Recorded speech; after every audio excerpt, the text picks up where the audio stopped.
हम बच्चों को द्रवों के प्रवाह के वीडियो नंबर 3, जिसमें हम श्यानता को पढ़ाने जा रहे हैं। श्यानता द्रवों का एक बहुत महत्वपूर्ण गुण होता है। श्यानता जो होता है द्रवों का एक बहुत ही महत्वपूर्ण गुण होता है। चलिए आप लोग कलम कापी निकाल के तैयार हो जाइए और हमारे साथ हेडिंग लगाइए, श्यानता अर्थात विस्कोसिटी। श्यानता अर्थात विस्कोसिटी। चलिए चैप्टर का नाम क्या है? चैप्टर का नाम द्रवों का प्रवाह। वीडियो नंबर कौन है? 3। इससे पहले 2 वीडियो हो चुका है, तो वीडियो नंबर 3। चैप्टर का नाम क्या है? द्रवों का प्रवाह, फ्लो ऑफ लिक्विड। द्रवों का प्रवाह, ध्यान दीजिए क्या होता है इसमें पढ़ना है। टॉपिक नंबर 3 है। टॉपिक नंबर कौन है? 3, श्यानता। टॉपिक नंबर 3, श्यानता।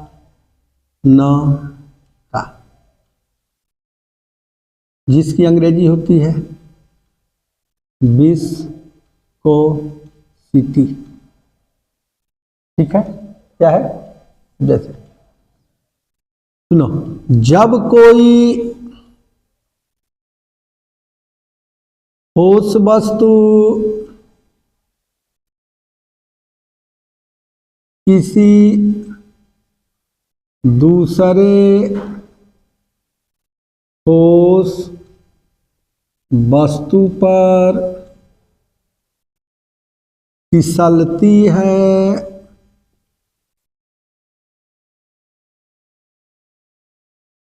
जब कोई ठोस वस्तु किसी दूसरे ठोस वस्तु पर क्या करती है? फिसलती है, तो उनके बीच क्या लगता है? घर्षण बल कार्य करने लगता है। तो उनके बीच घर्षण बल कार्य करने लगता है।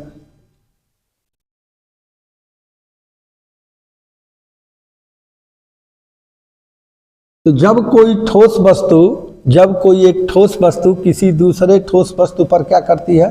फिसलती है, तो उनके बीच घर्षण बल कार्य करने लगता है। यह घर्षण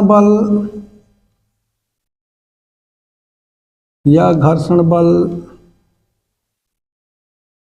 इन दोनों वस्तुओं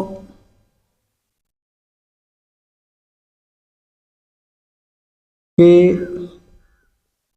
सापेक्ष गति का विरोध करता है।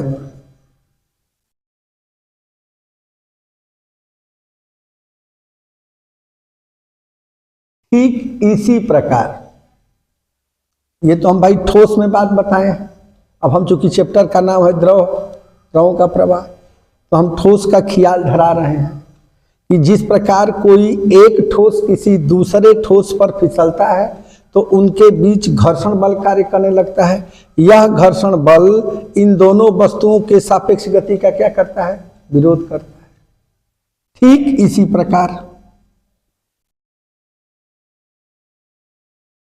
प्रकार जब कोई द्रव क्या करता है? बहता है। जब कोई द्रव क्या करता है? बहता है। भाई द्रव बहेगा। इसी प्रकार जब कोई द्रव क्या करता है? जब किसी द्रव की एक परत, द्रव बहता है तो द्रव में कई परतें होती हैं, ठीक ना। एक परत दूसरे परत के बीच में घर्षण बल लगाती है, जो दोनों के सापेक्ष गति का क्या करती है? विरोध होती है। ऐसी को ही क्या करते हैं? घर्षण बल करते हैं। ठीक इसी प्रकार जब कोई द्रव प्रवाहित होता है, जब कोई द्रव क्या होता है? प्रवाहित होता है, तब द्रव की विभिन्न परतों के बीच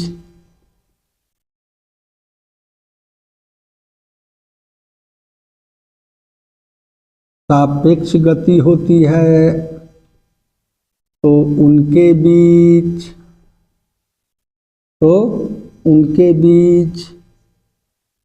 स्पर्श रेखीय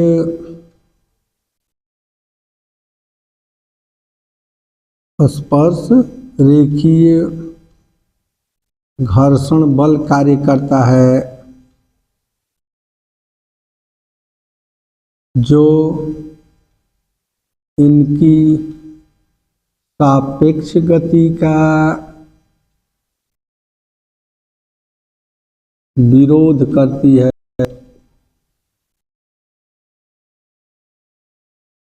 भाई ये तो बात हम ठोस के लिए याद धरा रहे हैं। किसके लिए? ठोस के लिए। आइए किसके लिए बात कर रहे हैं हम? द्रव के लिए।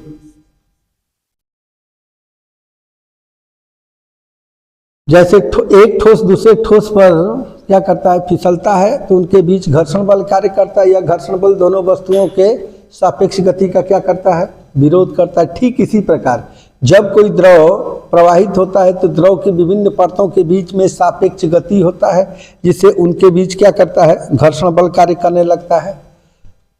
घर्षण बल कार्य करने जिनकी इसकी सापेक्ष गति का क्या करता है? विरोध करता है। आ रहा है समझ में? जिसे आंतरिक घर्षण बल कहते हैं। आंतरिक घर्षण बल कहते हैं। आ रहा है समझ में? इतना बात आ रहा है भैया लोगों को समझ में कि जब कोई ठोस वस्तु किसी दूसरे ठोस वस्तु पर फिसलती है तो उनके बीच स्पर्श रेखीय घर्षण बल कार्य करने लगता है।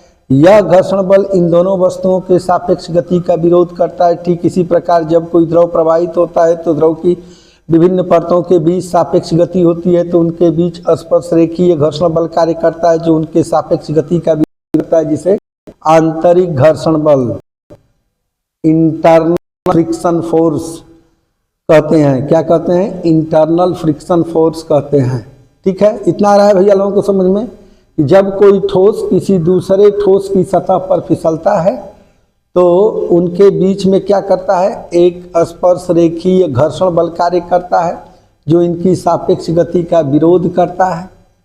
ठीक इसी प्रकार जब कोई द्रव प्रवाहित होता है तो द्रव में विभिन्न परतें होती हैं, विभिन्न परतों के बीच में सापेक्ष गति होती है, तो उनके बीच में स्पर्श रेखीय घर्षण बल कार्य करता है, जिसे क्या कहेंगे? आंतरिक घर्षण बल कहते हैं। मान लिया कि कोई द्रव है, इसको समझाएं, मिटा दें।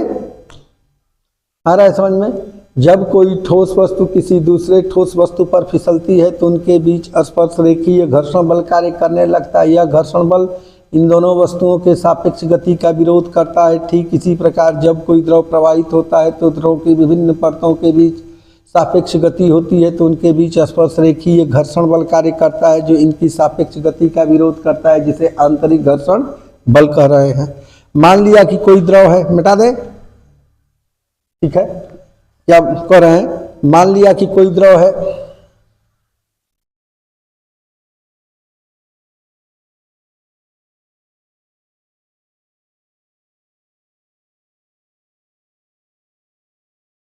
देखो क्या कर रहे हैं? माना कि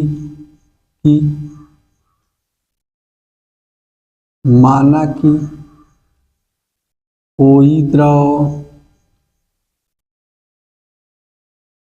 क्षैतिज दिशा AB में प्रवाहित हो रहा है।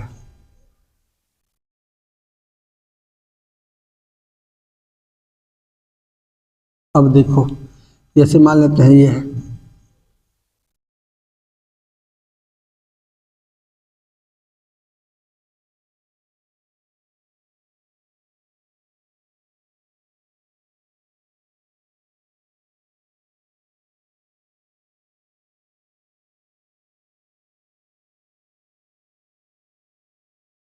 ठीक है, ये AB है। ठीक है, इस दिशा में कोई द्रव क्या कर रहा है, प्रवाहित हो रहा है। हम जानते हैं कि द्रव में विभिन्न परतें होती हैं। सबसे निचली वाली परत शांत रहता है, उसमें द्रव स्थिर रहता है। ये मान लेते हैं एक परत ए है, एक परत बी है और एक परत क्या है, सी है।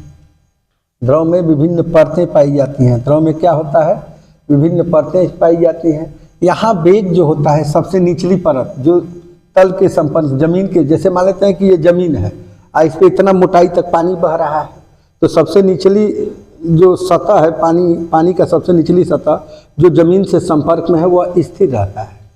वह क्या रहता है, स्थिर रहता है।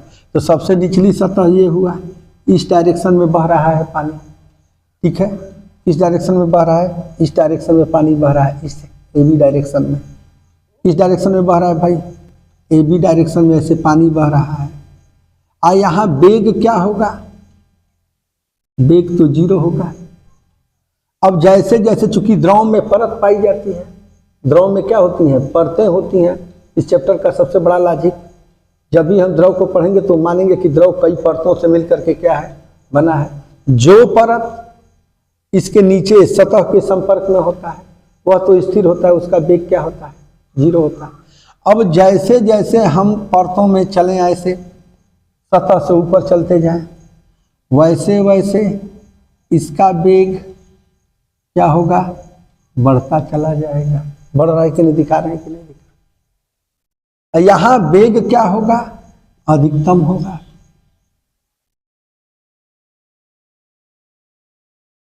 आ रहा है समझ। अब देखो, ध्यान से देखो, ठीक है, ठीक है। अब एक मान लेते हैं कि एक ये है, ये तो सतह है, ये क्या है, सतह। अब ये सतह है, ये सबसे निचली सतह है और ये सबसे ऊपरी सतह है। और इनके बीच में द्रव जो है कई परतों से मिलकर के क्या है, बना है। निचली सतह क्या है, शांत है, निचली सतह क्या है, शांत है। अब इसके बाद कई परतें हैं, निचली सतह बाद ऊपर वाली सतह में देखते हैं तो हल्का सा कुछ वेग होता है, फिर उससे ऊपरी वाली परत में देखते हैं तो वेग थोड़ा सा क्या है, फिर उससे ऊपरी वाले में देखते हैं तो वेग अधिक है। सबसे ऊपरी परत में क्या है, सबसे, तो वह द्रव जो तल के संपर्क में होता है, वह द्रव, ये तो भाई क्षैतिज तल है ना, ये क्या है हमारा, क्षैतिज तल है, ठीक है, ये क्या है हमारा, क्षैतिज तल। तो वह द्रव जो क्षैतिज तल के संपर्क में रहता है उसका वेग 0 होता है, संपर्क में है क्षैतिज तल के, तो लिख देंगे क्षैतिज प्रवाहित हो रहा है, वह तल प्रवाहित हो रहा है, ठीक है। द्रव का वह परत, द्रव का वह परत जो क्षैतिज तल के संपर्क में होता है, जो क्षैतिज तल के क्या होता है, संपर्क में होता है। द्रव का वह परत जो क्षैतिज तल के संपर्क में क्या होता है, रहता है, क्या रहता है, स्थिर होता है, क्या रहता है, स्थिर होता है। लेकिन जैसे जैसे तल से ऊपर जाते हैं, जा रहे हैं कि नहीं, जैसे जा रहे हैं, तो द्रव का वह परत जो क्षैतिज तल के संपर्क में रहता है, क्या रहता है, स्थिर रहता है। अर्थात वेग क्या होता है, 0। और जैसे जैसे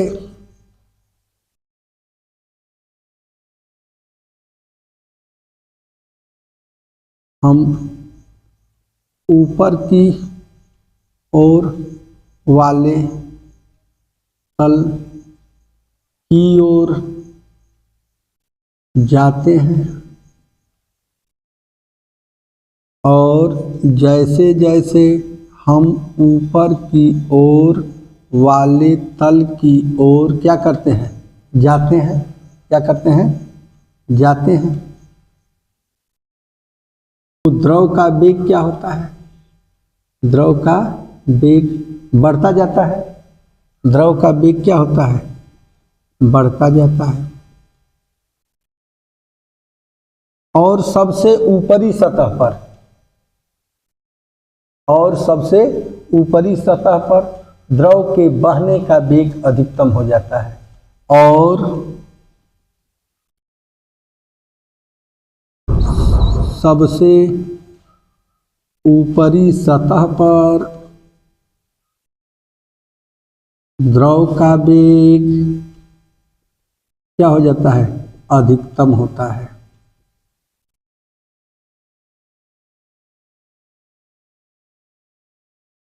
आ रहा है समझ में? ये बात आ रहा है समझ में कि मान लिया कि कोई द्रव है जो क्षैतिज तल AB में प्रवाहित हो रहा है ऐसे, ठीक है। द्रव का वह परत जो क्षैतिज तल के संपर्क में है, ये वाला परत, ये वाला, ये दूसरा परत, ये तीसरा परत, ये चौथा परत, ये पांचवा परत। आ रहा है समझ में? तो द्रव में विभिन्न परतें होती हैं। तो द्रव का वह परत जो क्षैतिज तल के संपर्क में है तो स्थिर रहता है, यानी वहां जो द्रव बह नहीं रहा है उसका वेग क्या है? शांत है, 0 है। लेकिन जैसे जैसे क्षैतिज तल से ऊपर वाले परत की तरफ जाते हैं वैसे वैसे जो है द्रव के बहने का वेग क्या हो जाता है? बढ़ता चला जाता है। और देखते हैं कि सबसे ऊपरी तल पर वेग क्या हो जाता है? अधिकतम हो जाता है। और सबसे ऊपरी तल पर वेग क्या हो जाता है? अधिकतम। मान लिया कि कोई द्रव है जो क्षैतिज तल AB की दिशा में क्या कर रहा है? क्षैतिज दिशा AB जो क्षैतिज तल के संपर्क में उस दिशा में प्रवाहित हो रहा है, और वहां पे सबसे क्षैतिज तल पर द्रव का वेग क्या है? 0 है। और जैसे जैसे हम ऊपर की ओर क्या करें? बढ़ते चले जाएं, और जैसे जैसे हम ऊपर की ओर बढ़ते चले जाएंगे वैसे वैसे द्रव का वेग बढ़ता चला जाएगा, जिसे हम तीर के द्वारा दिखा रहे हैं, ठीक है। इतना है पहले वेग, फिर इतना है, देखो धीरे धीरे बढ़ रहा है कि नहीं। और सबसे ऊपरी तल पर द्रव का वेग क्या हो जाता है?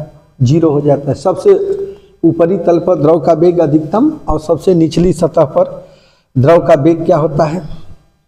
ठीक है, चलिए आ रहा है समझ में। तो द्रव का वह गुण, द्रव में गुण है, द्रव का वह गुण जो बहने का विरोध करे, द्रव का वह गुण जो द्रव के बहने का क्या करे? विरोध करे। द्रव का वह गुण जिससे द्रव अपने विभिन्न परतों में होने वाली सापेक्ष गति का क्या करे?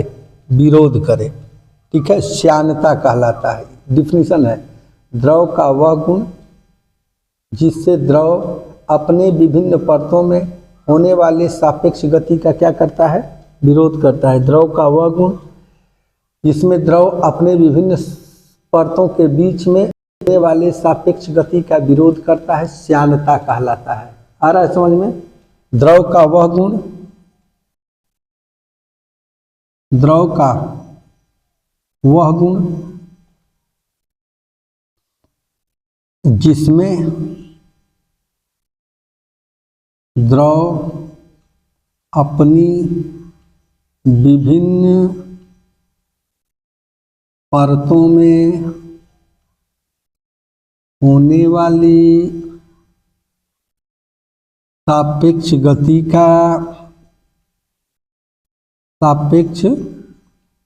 का क्या करता है? विरोध करती है। क्या कहलाता है? श्यानता कहलाता है।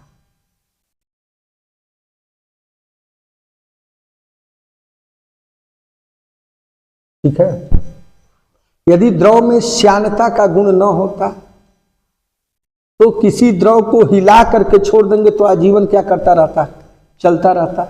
लेकिन उस श्यानता के कारण क्या हो जाता है? इसी बात को नोट करके मिटाएं। चलो ध्यान दो, यदि द्रव में श्यानता का गुण न होता तो वह द्रव एक बार किसी विडोलक से विडोलित कर देने के बाद वह हमेशा आजीवन जिंदगी भर चलता रहता है द्रव, जैसे किसी बर्तन में रख करके इस पानी को किसी चीज से विलोडित करते, कोई चीज़ डाल करके लकड़ी उकड़ी का ऐसे हिला देते हैं तो पानी चलने लगता है। तो उसको लगातार चलना चाहिए, जीवन भर एक बार चला दे रहे हैं तो उसको जीवन भर चलना चाहिए, लेकिन वो क्या कर देता है, कुछ समय के बाद रुक जाता है। ठीक है, तो उसकी सापेक्ष गति का विरोध कर रहा है। भाई जब चल रहा है तो कोई विरोध करेगा तभी तो रुक रहा है। तो द्रव की सापेक्ष गति का क्या कर रहा है, द्रव का वह गुण जिसमें द्रव अपनी विभिन्न परतों में होने वाले सापेक्ष गति का क्या करता है, विरोध करता है, श्यानता कहलाता है। गाढ़े द्रवों की श्यानता अधिक होती है और पतले द्रवों की श्यानता क्या होती है, कम होती है। यदि गाढ़ा द्रव को, ठीक है, जैसे मान लेते हैं, देखो ये तल है, यहां से आप, यहां से ध्यान समझ आ रहा है, समझ, यहां से आप पानी को डगरा दीजिए या किरासन तेल के एक बूंद को यहां रखिए और एक बूंद यहां शहद को रखिए, समान ऊंचाई पर ही, ना कहे कि ये ढेर से ऊंचाई से गिरौला है कि कम, इसमें एक बूंद यहां क्या रखिए, आप केरोसिन ऑयल रखिए और एक बूंद यहां शहद रख दीजिए। आ रहा है समझ में? तो पता चलता है कि किरासन तेल जो है एकदम डगर करके नीचे चला आएगा, बहुत ज्यादा नीचे, और शहद जो है धीरे धीरे, चूंकि गाढ़ा है तो धीरे धीरे आएगा। तो गाढ़े द्रवों की श्यानता क्या होती है, अधिक होती है, और पतले द्रवों की श्यानता क्या होती है, कम होती है। इंपॉर्टेंट रिजल्ट है, गाढ़े द्रव की श्यानता क्या होती है, अधिक होती है, और पतले द्रवों की श्यानता क्या होती है। भाई श्यानता अधिक है, श्यानता अधिक है तो थोड़े ही देर में क्या हो जाएगा, जैसे कहने का मतलब कि शहद ले लीजिए एक बर्तन में और एक बर्तन में दूध ले लीजिए और दोनों को हिला दीजिए, तो पता चलेगा कि शहद जल्दी रुक जाएगा और पानी थोड़ी देर में रुकेगा, या दूध थोड़ी देर में जा करके क्या होगा, स्थिर होगा। यानी गाढ़े द्रव जल्दी ठहर जाते हैं और पतले द्रव को ठहरने में समय लगता है। तो जो द्रव पहले ही हिला देने के बाद पहले ही ठहर जाए, विडोलित करने के बाद तुरंत ही क्या कर जाए, बहुत जल्दी से ठहर जाए, उसे हम क्या कहेंगे कि उसकी श्यानता बहुत अधिक है। और जो विडोलित कर देने के बाद द्रव को ज़्यादा समय के बाद वो क्या होता है, स्थिर होता है, तो हम कहेंगे कि उस द्रव की श्यानता क्या है, कम है। आ रहा है समझ में? पतले द्रवों की श्यानता कम होती है और गाढ़े द्रवों की श्यानता क्या होती है, अधिक होती है। यदि हम पानी को कीप से छाने और शहद को कीप से छाने तो पानी जल्दी छन जाएगा और शहद धीरे धीरे छनेगा। ठीक है, तो इसलिए कि भाई शहद जो है गाढ़ा है और पानी क्या है, पतला है, तो पानी की श्यानता कम है, शहद की श्यानता क्या है, अधिक है। श्यानता द्रव का गुण होता है। श्यानता क्या होता है, द्रव का गुण होता है। कैसा गुण, कि वह बताता है, श्यानता का गुण यह बताता है कि फलाना नाम का द्रव कम श्यानता है इसमें कि अधिक श्यानता है। यदि अधिक श्यानता होगा तो अधिक श्यानता के गुण के कारण वह द्रव क्या होगा, जल्दी ही ठहर जाएगा। लेकिन यदि श्यानता कम होगा तो श्यानता कम होने के कारण वह द्रव देरी में जा करके ठहरेगा। आ रहा है समझ? इसी श्यानता के कारण जो हमारे बादल हैं, समझ में आ रहा है, हमारे जो बादल हैं, इसी वायु के कणों की श्यानता के कारण, बादल के जो कण हैं वायु की श्यानता के कारण धीरे धीरे नीचे आते हैं। जो बादल के क्या हैं, कण हैं, बादल के कण वायु की श्यानता के कारण क्या होता है, बहुत धीरे धीरे नीचे आते हैं और क्या करते रहते हैं, आकाश में ही तैरते हुए प्रतीत होते हैं। बादल के जो कण हैं, ठीक है, वायु की श्यानता के कारण, जो बादल के कण हैं वायु की श्यानता के कारण बहुत धीरे धीरे नीचे आते हैं और आकाश में तैरते हुए प्रतीत होते हैं। आ रहा है बात समझ में? बादल के कण वायु, जो बादल के कण हैं वायु की श्यानता के कारण, ठीक है, बादल के जो कण होते हैं, ठीक है, वायु की श्यानता के कारण बहुत धीरे धीरे नीचे आ पाते हैं और वह आकाश में क्या होते हैं, तैरते हुए प्रतीत होते हैं। जितना तेज हम वायु में चल सकते हैं उतना तेज जल में नहीं चल सकते, क्योंकि वायु की श्यानता कम होती है और जल की श्यानता क्या होती है। जितना तेज हम वायु में दौड़ देते हैं उतना तेज क्या हम पानी में दौड़ लेंगे नहीं। क्यों? क्योंकि वायु की श्यानता कम है।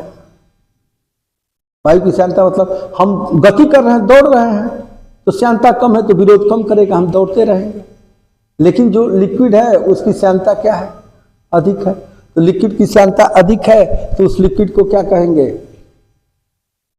बहवाएंगे, जल्दी ही क्या हो जाएगा। आ रहा है समझ में? क्या कहें, जितना तेज हम वायु में चलते हैं उतना तेज पानी में नहीं चल सकते, या जितना तेज हम वायु में दौड़ते हैं उतना तेज हम पानी में नहीं दौड़ पाएंगे। क्यों? क्योंकि जो वायु है, वायु की श्यानता कम होती है तो सापेक्ष गति का विरोध कम करेगा, यानी कि हम वायु में खूब तेज दौड़ेंगे। और जल की श्यानता अधिक है, जल में यदि हम दौड़ रहे हैं तो हमारे गति का ज़्यादा विरोध करेगा। इसीलिए जो है हम क्या करते हैं, जल में धीरे धीरे दौड़ते हैं और वायु में क्या करते हैं। बादल के जो कण होते हैं वायु की श्यानता के कारण धीरे धीरे क्या होते हैं, नीचे आते हैं और आकाश में ही तैरते हुए क्या करते हैं, प्रतीत करते हैं। जितना तेज हम वायु में चल सकते हैं उतना तेज हम किसी द्रव में नहीं चल पाएंगे। क्यों? क्योंकि वायु की जो श्यानता है द्रव की श्यानता से कम है। तो वायु जो है में हम तेजी से दौड़ सकते हैं और जल में तेजी से नहीं दौड़ सकते। दो रीजन बताए। बादल के कण वायु की श्यानता के कारण धीरे धीरे नीचे आते हैं और आकाश में तैरते हुए प्रतीत होते हैं। एक इम्पॉर्टेंट बात ये भी बताए कि गाढ़े द्रवों की श्यानता अधिक होती है और पतले द्रवों की श्यानता क्या होती है, अधिक होती है। कैसे पता करेंगे कि इस द्रव की श्यानता अधिक है, इसकी कम है? तो उसको समान ऊंचाई के किसी सरफेस है, कोई प्लेन सरफेस ले लें और उस प्लेन सरफेस से समान ऊंचाई से एक एक बूंद दोनों का गिरा देंगे, और जो डगर करके नीचे आ जाएगा उसकी श्यानता कम होगी, और जो डगर करके ऊपर ही रह जाएगा उसकी श्यानता क्या होगी। तो गाढ़े द्रवों की श्यानता क्या होता है, द्रव का गुण होता है। श्यानता क्या होता है, द्रव का गुण होता है। कैसा गुण? कि उसका जो गति हो रहा है द्रव में उसका विरोध करके उसको रोकेगा। आ रहा है समझ में? पतले द्रव की श्यानता क्या होती है, कम होती है, और गाढ़े द्रव की श्यानता क्या होती है, अधिक होती है। मतलब गाढ़ा द्रव को हिला करके छोड़ देंगे तो जल्दी ये क्या हो जाएगी, शांत हो जाएगा, और पतला द्रव को हिला करके छोड़ेंगे तो क्या होगा। आ रहा है समझ में? ज़्यादा देरी में क्या होगा, शांत होगा। ठीक है, तो दो एग्जाम्पल बताए। क्या? कि बादल के कण वायु की श्यानता के कारण धीरे धीरे नीचे आते हैं और आकाश में ही तैरते हुए क्या करते हैं, प्रतीत होते हैं। और जितना तेज हम क्या कर सकते हैं, जितना तेज कहाँ वायु में चल सकते हैं उतना तेज हम पानी में नहीं चल सकते। क्यों? क्योंकि वायु की श्यानता क्या होती है, कम होती है, और जल की श्यानता क्या होती है। क्यों से पूछ तो बता ही ना पाई।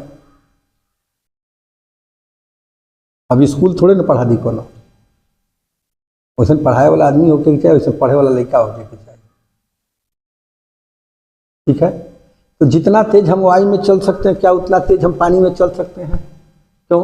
क्योंकि पानी का श्यानता क्या होता है, अधिक होता है, हमको चलने का विरोध करेगा ज़्यादा, और वायु की श्यानता कम होता है, हमारे दौड़ने चलने का कम विरोध कर पाएगा, इसलिए हम तेज चलेंगे, उसमें विरोध करेगा तो धीरे हो जाएगी। तो बादल के कण भी वायु की श्यानता के कारण धीरे धीरे नीचे आते हैं और आकाश में तैरते हुए प्रतीत होते हैं।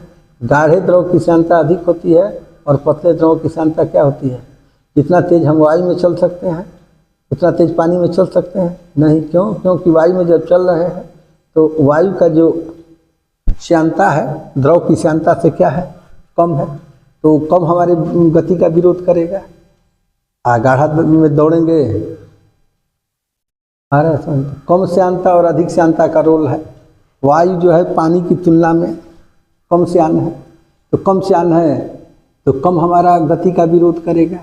ज्यादा सियान होगा अधिक विरोध करेगा। बात आ रहा है समझ में? आ रहा है समझ में? चलिए, ये श्यानता के 3 एग्जाम्पल दिए हैं आपके किताब में, तीनों को हमने क्या कर दिया, बता दिया। श्यानता, कोई पूछेगा कि श्यानता क्या है? भाई एक लिक्विड की प्रॉपर्टी होती है। श्यानता क्या होती है? एक लिक्विड का गुण होता है। कैसा गुण? कि लिक्विड में यदि गति हो, किस में? लिक्विड में गति हो, तो उस गति का विरोध करता है श्यानता। किसी द्रव का वह गुण जो द्रव की विभिन्न परतों में होने वाली सापेक्ष गति का विरोध करे, श्यानता कहलाता है।